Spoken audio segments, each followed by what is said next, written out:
Welcome to another podcast of the Constitution Manchester United. Manchester United. No, I don't know if Manchester United was hosted by, well, they were hosted based on the stadium. They hosted Manchester United Copenhagen.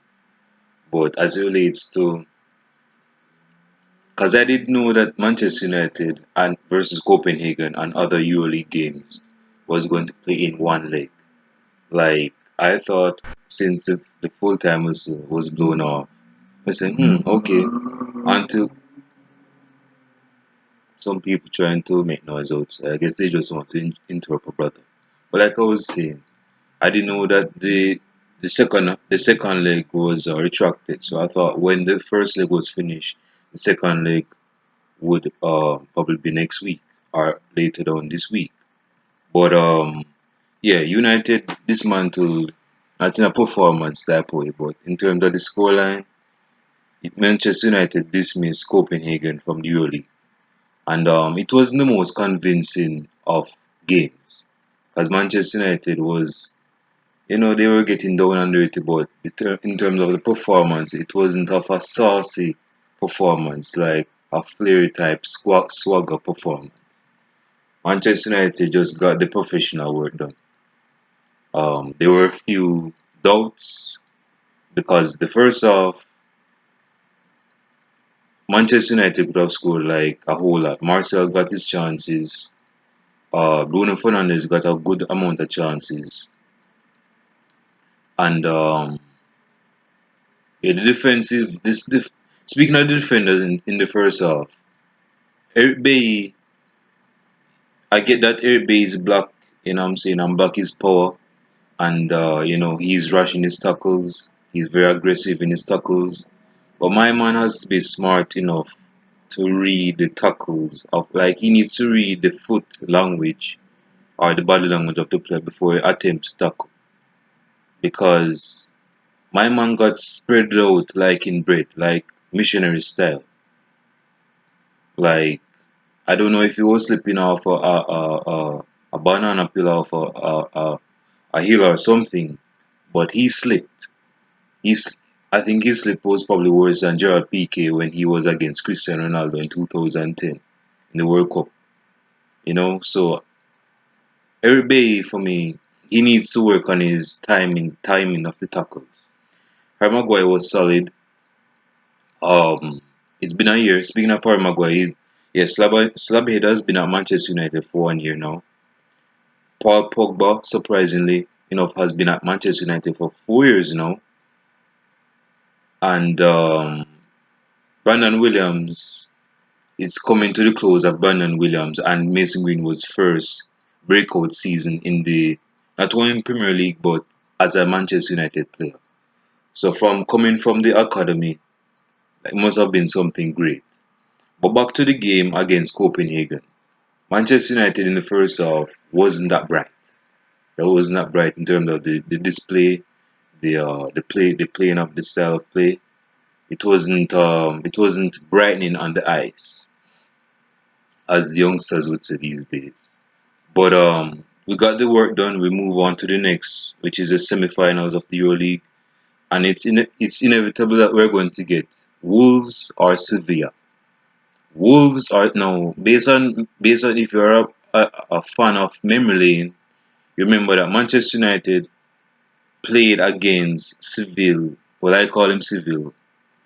Played against Seville in the Rona 16 in 2018 in the Champions League. And what happened was that Manchester United they brushed off the first leg in Spain, and we played a dismantled midfield like Scott McTominay and Matic, and he had Paul Pogba on the bench or something. And the second leg was just where things went from bad to worse. We lost. A certain guy named Ben Yedder, but he doesn't play for Sevilla anymore. But he basically knocked us out at the Champions League in 2018. And that's the reason why we don't want the same routine of Sevilla in the semi-finals of the EuroLeague. We don't want Sevilla.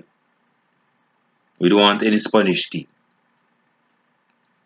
We want Wolves We can get Wolves or Inter Milan.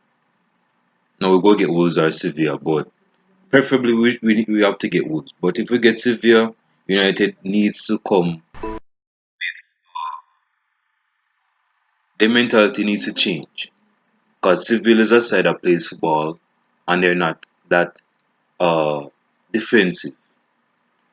So we have to be very tactful in our display and whenever we're playing against Seville or Wolves. Now Wolves is a tricky one because we have played Wolves in Premier League and in the FA Cup. So the Wolves is not any news to us. We know how to play against Wolves. But if we're continuing to play like this, which I'm not really criticizing because we got the job done, we moved on to the next round. If we're going to play like this against Wolves no, Wolves or Sevilla, we're going to get battered. Not maybe on the scoreline, but on this, but from the sideline, you're going to see that Manchester United is getting battered on the pitch, and we don't want to get battered on the pitch.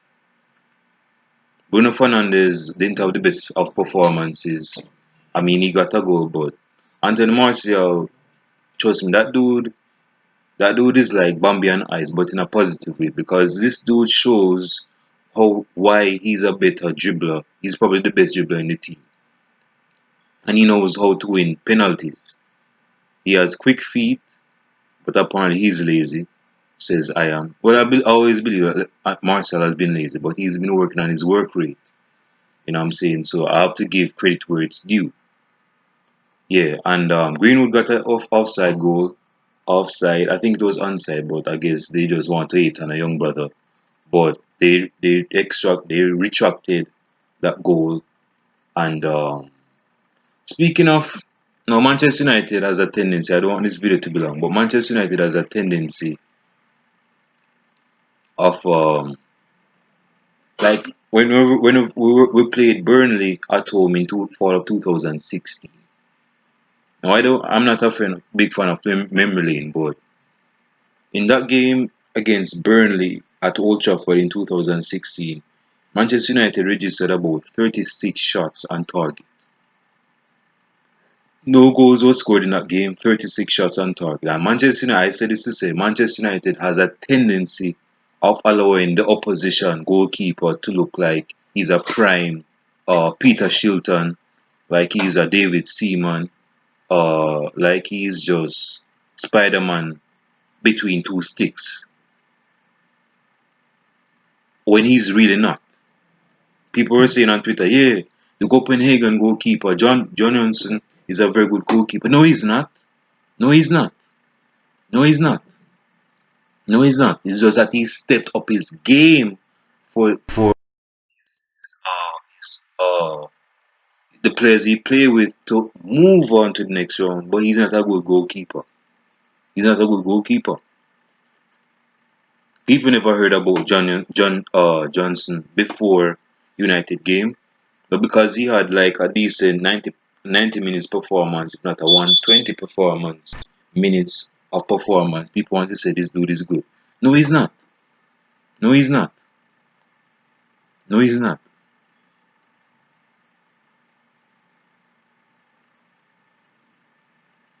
So Manchester United move on to the semi-finals. Leave your comments down below in the comment section who you believe uh and what's your take on the game against Manchester and the Copenhagen. No, because I'm not a Copenhagen fan. And Manchester United's game against Copenhagen. Was it convincing? Was it unconvincing? What do I know? Section. And leave who my man of the match was probably Fred wasn't really that good in midfield, right? I mean, him and Pogba as a double pivot, that's like unheard of.